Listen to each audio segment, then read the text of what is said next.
Please help me. With a face on the verge of tears, the niece handed me something. It was a simple photo of my brother, her father, at a party with some colleagues. What's wrong all of a sudden? Help you? With what? What are you two doing there? Just as I was about to ask, my sister-in-law intervened with a stern look. I've been looking for you. Come with me. And in an instant, she took the niece away. Left alone, I casually flipped the photo over, and on the back, there was a message from my brother. If anything happens to me, please protect my daughter. My name is Beth.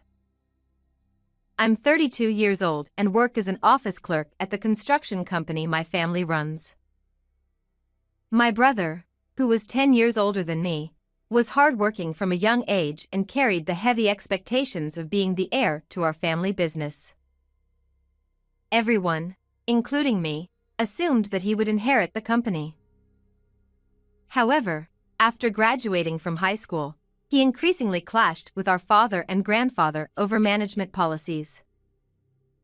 It seemed my brother had no intention of taking over the company. I love being a carpenter, but I'm not doing it to inherit the business. He would say this all the time. Then one day, I've met someone I want to marry. He brought home a woman. Her name was Sarah. With her easygoing personality, she quickly bonded with our family, but she never lived with us. I'm getting married and moving out. What? You're not going to take over the company? You know how I don't get along with Dad. Sorry for the trouble, but this is how it's going to be. With that, my brother gently patted my head and, just a few days later, got married and moved out. Even then, he kept in touch with me, chatting about trivial things. Sarah's dinner tonight was delicious, as always. She's a nutritionist, so she makes sure it's good for my high blood pressure. Yeah, I've heard that many times. You never get tired of bragging. I was genuinely happy as long as my brother was happy. A few years after they got married, my niece Summer was born. From then on, I would occasionally meet with my brother and his wife. They seemed very happy, and their daughter grew up loved by both of them. When the niece turned 10, talks of mending our family's relationship with my brother began. If we could laugh together as a family again, nothing would make me happier. But that wish was never granted. One day, while I was working as usual, my sister-in-law called me, which was unusual. Normally, I would hear from my brother, not her. Puzzled, I answered the phone immediately. Hello, Sarah? Oh, Beth. What's going on? It's rare for you to call. Listen calmly. Your brother, he fell from a scaffold while working and was taken to the hospital. It seems he slipped because of the rain. The news was so sudden.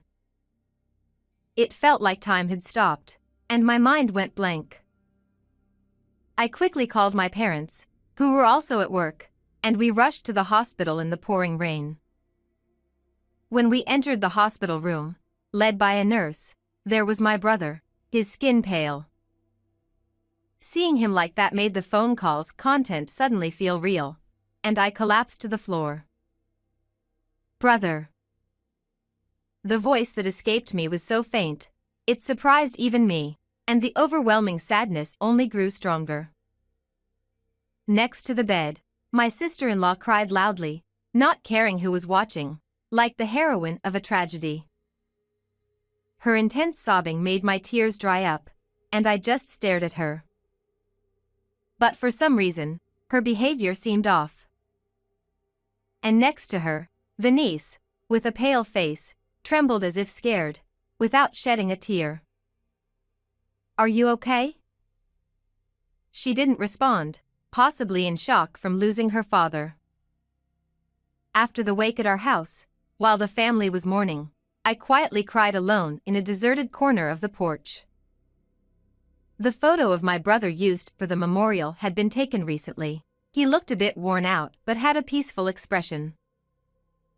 Did my brother lead a happy life? As I thought about this, the niece's face came to mind. When I last spoke to him, my doting brother joyfully told me about taking his daughter to amusement parks and zoos. The niece must be devastated by her father's death too. Thinking about her feelings, tears welled up again, but then a familiar voice called out to me. Aunt. There she was, with tears brimming in her eyes. Summer? Oh, what's wrong? I wiped my tears and asked, trying to stay calm. Aunt, help me. I'm going to be killed too. What? I couldn't quite catch her words, and as I tried to ask again, she bit her lip and handed me something. Daddy told me to give this to Aunt Beth if anything happened to him. From your dad? It was a brown envelope. It looked a bit worn, as she had been holding on to it for some time. Just then. What are you doing? Startled by the cold voice behind me, I turned around to see my sister-in-law with a stern expression. I've been looking for you. Come here.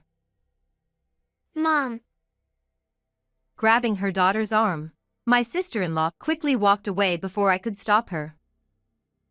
She had always been friendly and kind, but now, she seemed like a different person. It's right after her husband died, so maybe it's natural. But the niece also seemed a bit strange. Left alone, I opened the envelope and found a simple photo inside. It looked like it was taken at a party. My brother was smiling with a few colleagues. I instinctively turned the photo over. There, in my brother's slightly angular handwriting, was a message. If anything happens to me, please protect my daughter. I widened my eyes, too shocked to speak. I think the niece was asking for help. Could it be related to this photo? I called a friend of mine who's a police officer and arranged to meet the next day. Normally, the funeral would be held the day after the wake, but since the crematorium was unavailable due to a friend's funeral, there was a one-day gap. That extra day allowed us to uncover the truth behind my brother's death. The next morning, when I arrived at the meeting place, he was already there, waiting for me. Sorry for calling you out of the blue. It's fine. I'm off duty today. So, what's going on? Well, I explained everything that had happened, and he listened intently. From a police perspective, there's not enough evidence for us to act on this. I see. Sorry, I can't be of more help. But if anything happens, feel free to reach out. Thanks. Just talking to you helped me clear my mind. Even after parting ways with him, I kept thinking about the meaning behind the photo my niece gave me. But no matter how many times I looked at it, the meaning of the photo and my brother's message remained a mystery. How can I find more clues? This message alone doesn't tell me enough. If I could ask the niece directly, I might learn more, but I had a feeling my sister-in-law would interfere again. Just then, an idea struck me. If I look through my brother's belongings, I might find some clues. Unable to wait any longer, I headed to my sister-in-law's house. Sorry to bother you at such a busy time. I was worried about you and Summer. Thanks for coming. She is in her room, but let's leave her alone for now. She's feeling down after losing her father. As she spoke, my sister-in-law invited me into the living room. She had always kept the house spotless, but today it felt strangely barren. Huh? There's nothing of my brothers here. And the family photos that were here before are gone too. I looked around, but there was no sign that my brother had ever lived there. I kept scanning the room, hoping to find something of my brothers, when my sister-in-law returned with tea and some homemade snacks. What caught my eye was the light purple bead bracelet on her wrist. It wasn't her style, nor my brother's, so it felt out of place. After taking a bite of the snack and finding it overwhelmingly salty, I quickly gulped down some tea. My sister-in-law tilted her head in confusion. Really? I don't think it's that salty. Her cooking, as a licensed nutritionist, was always delicious, to the point where my brother eagerly rushed home after work just to enjoy it. But something was clearly off this time. Could she have been feeding such salty food to my brother, who had high blood pressure? Since arriving at my sister-in-law's house, an uneasy feeling had been growing inside me. Suddenly, I began to worry about Summer. I want to talk to Summer. She's in her room, right? Just as I stood up to head toward Summer's room, my sister-in-law intervened. No, you can't see her. What?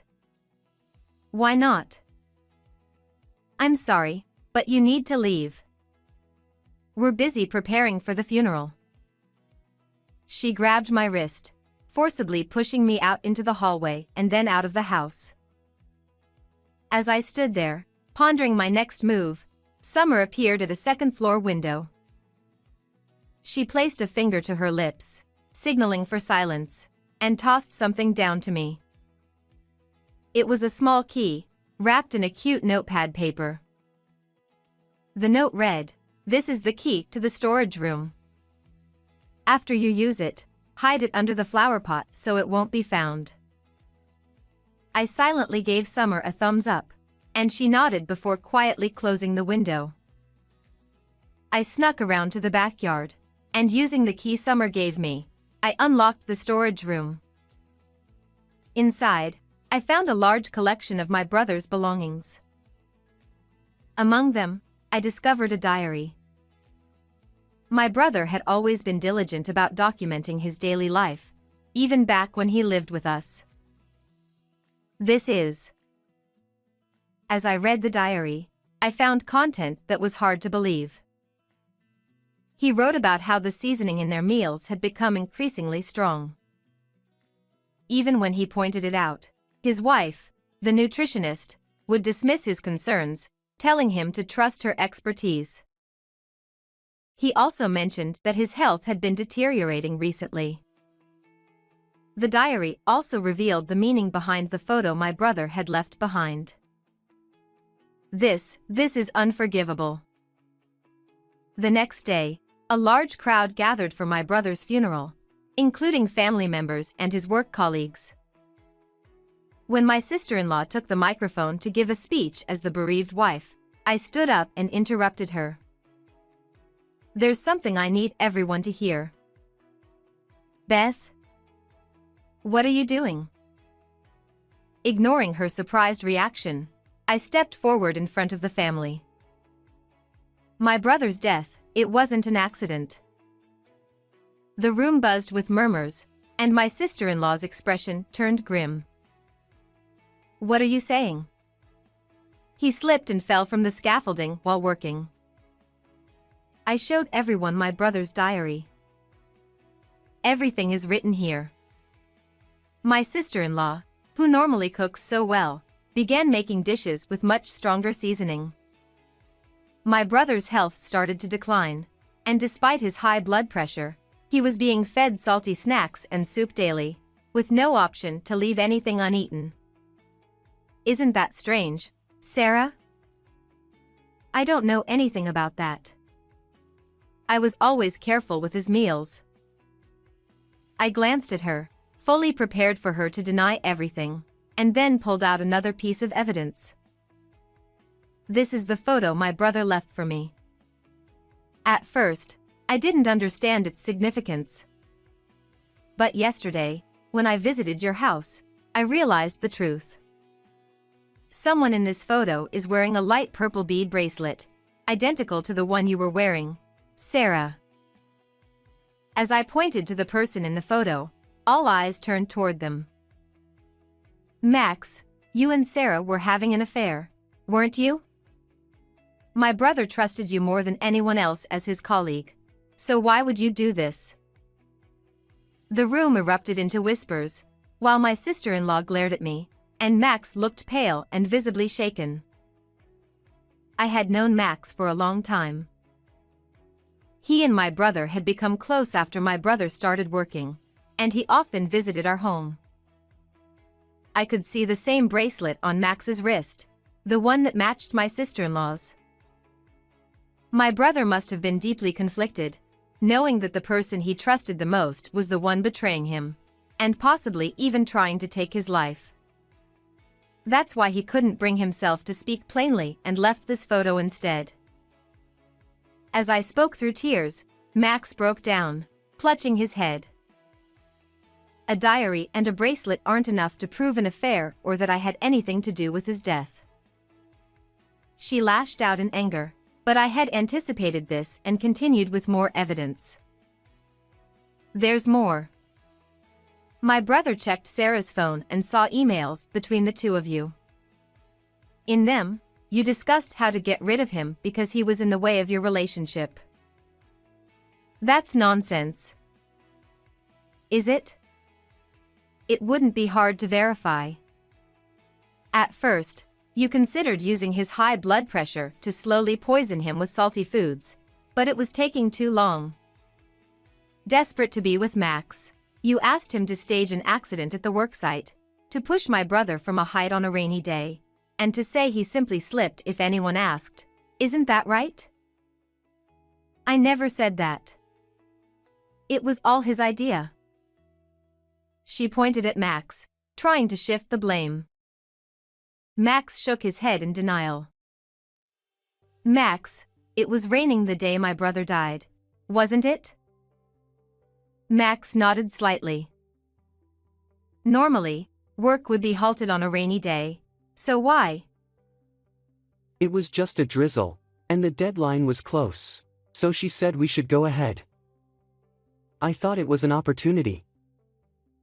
My brother trusted you as a friend, right up to the end. I heard someone gulp audibly as Max turned to Summer and fell to his knees, bowing his head. I was led astray by her, and I've done something terrible. I'm truly sorry. Summer looked at him with sorrowful eyes as he continued to apologize, tears streaming down his face. Even then, my sister-in-law kept shouting. I didn't know anything. I'm not guilty. Will you submit the incriminating emails to the police?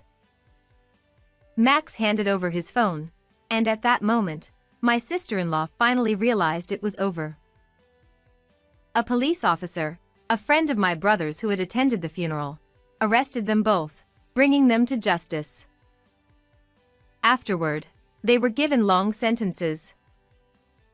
Thanks to the efforts of the lawyer I hired, Summer was able to receive $100,000 from the Crime Victims Compensation Program, which helps victims' families regain peace in their lives. Although she was deeply affected by the incident and took time to recover, she eventually became more cheerful after being adopted by me.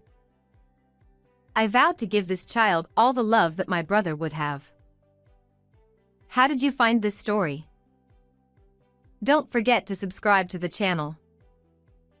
See you in the next video.